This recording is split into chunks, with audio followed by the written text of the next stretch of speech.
Bonjour à tous mes chers amis avionautes, j'espère que vous allez bien et que vous êtes prêts pour un nouvel épisode de Comment devenir PNC. Aujourd'hui, dans cet épisode, je vais vous expliquer pourquoi il est indispensable d'être ouvert d'esprit lorsque l'on veut devenir hôtesse de l'air ou steward.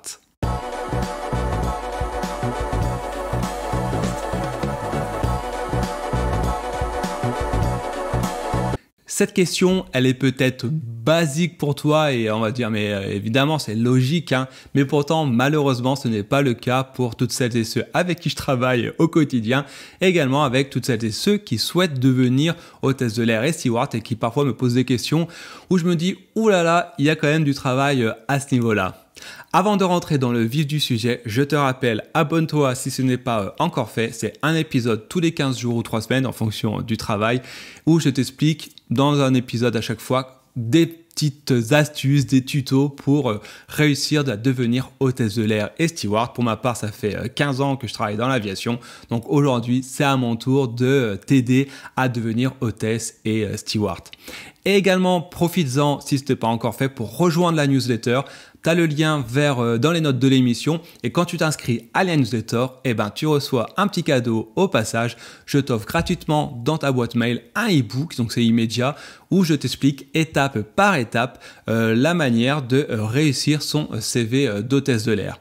Si tu regardes l'épisode au moment où elle sort, alors on est début décembre, les compagnies aériennes sont en train de recruter pour la saison estivale de l'année prochaine, alors profites-en, inscris-toi et mets ton CV à jour pour être sûr de ne pas rater les recrutements parce que tu as fait un CV un petit peu pourri, donc fais-le dès à présent et du coup tu seras en même temps inscrit sur ma newsletter et tu recevras les mises à jour lorsque les prochains épisodes seront mis en ligne. Comme je vous l'ai dit en introduction, aujourd'hui la question du jour c'est pourquoi est-ce qu'il est indispensable d'être ouvert d'esprit lorsque l'on est hôtesse de l'air, steward, PNC? Alors cette ouverture d'esprit, déjà je vous le dis, c'est pour et les passagers et vos collègues où il faut alors vraiment, mais parfois beaucoup d'ouverture d'esprit. Pourquoi? Déjà, on va partir d'une constatation très simple. Je ne suis pas vous, vous n'êtes pas moi, on est 8 milliards sur Terre et forcément, qui dit 8 milliards, on est tous différents, même si avec certaines personnes, on a plus d'atomes crochus, forcément, on a notre meilleur pote, nos potes, etc. Forcément, on s'entend mieux avec eux.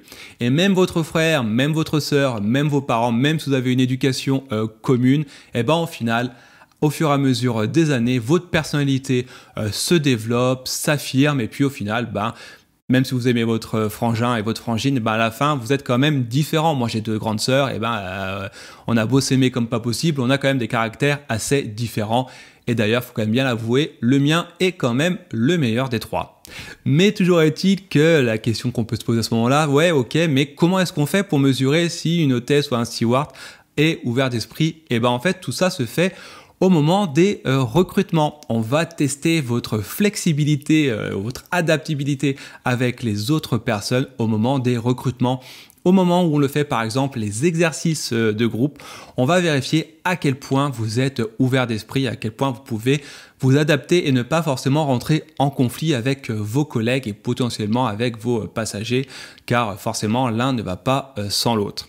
Pour ce faire, par exemple, lors des recrutements, on va vous mélanger. Vous allez faire 2, 3, 4 exercices de groupe et les recruteurs, ils vont remarquer que, tiens, avec telle personne, ça passe plutôt bien, mais que potentiellement avec l'autre personne, avec un autre candidat, ça peut avoir des conflits parce que vous avez, par exemple, tous les deux un caractère fort. Et ça, dans l'aviation, autant vous dire que c'est pas forcément ce qu'on aime le plus. Il faut en avoir un, il faut savoir se montrer, mais à un moment donné, il faut aussi savoir se taire et faire courber le dos pour continuer à avancer.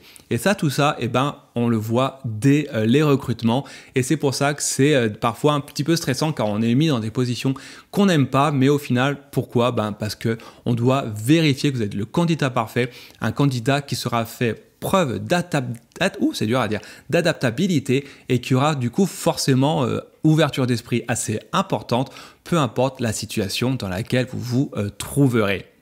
À titre personnel, Comme je vous le disais en introduction, ça fait 14-15 ans maintenant que je travaille dans l'aviation. Ça fait 20 ans que je travaille dans le tourisme. J'ai 37 ans. J'ai commencé à 17-18 ans à travailler dans le tourisme. Eh ben, j'ai rencontré des centaines, des milliers de personnes depuis le temps. Et je peux vous garantir qu'au tout début, eh ben, je vous le dis le droit dans les yeux, c'est ultra compliqué. Eh ben, de garder le self-control, parce qu'en fait, les gens, des fois, les passagers, les clients, quand je faisais des visites guidées, quand j'étais en agence de voyage, eh ben, les gens, à la fin, vous avez juste envie de les taper. Parce qu'en fait, ça vous énerve, il faut quand même être honnête. Et en fait, c'est vraiment un vrai travail sur soi qu'il faut savoir faire lorsque l'on devient PNC, qu'on souhaite faire ce travail. Lorsqu'on a un travail de relation clientèle, on est obligé de savoir prendre sur soi, même si c'est très compliqué. Moi, j'ai dit des choses lorsque j'ai commencé ma carrière dans le tourisme, et aujourd'hui, clairement, je ne le ferai plus, je ne le ferai pas. L'expérience, forcément, joue. Les retours que j'ai eus, bons et parfois négatifs aussi, il faut aussi le dire, au tout début, ça joue, il y a une grosse remise en question. Et c'est ça aujourd'hui que j'essaie de vous faire comprendre, c'est que lorsque l'on fait ce travail, votre personnalité, votre caractère, même s'il est fort, doit être caché, doit être atténué derrière l'uniforme, car en fait, lorsque vous portez l'uniforme d'hôtesse, vous portez l'uniforme de votre compagnie aérienne et vous reportez en fait l'image que la compagnie aérienne souhaite que vous ayez envers vos passagers. Et du coup, vous devez faire preuve d'ouverture d'esprit et d'adaptabilité. Mes conseils, du coup, je vais vous en donner quand même quelques-uns pour savoir comment vous débrouiller en fonction des situations que vous pouvez rencontrer, que ce soit aussi bien avec les collègues ou avec les passagers. Parce que franchement, autant les passagers, on va dire qu'on ne les choisit pas, bon les collègues non plus, mais parfois les collègues, c'est vraiment très dur. Parce qu'étant donné qu'il y a le côté, on fait le même travail, on se connaît bien, et parfois on peut se permettre des libertés. Et en fait, clairement, non, il faut faire très attention. On va d'abord commencer du coup avec les passagers. Avec les passagers, grosso modo, il peut y avoir deux situations où l'ouverture d'esprit peut être mise en route. La première, en route, en perspective, c'est lorsqu'un passager essaye de vous emmener sur un terrain ou alors un passager qui est à l'opposé de ce que vous êtes vous au quotidien. Vous l'entendez, vous le voyez, son comportement, sa manière d'être, elle est totalement à l'opposé de vous. Et en plus, parfois, ce type de passager, ce passager va essayer de vous emmener sur des sujets glissants parce que ça peut potentiellement lui faire plaisir.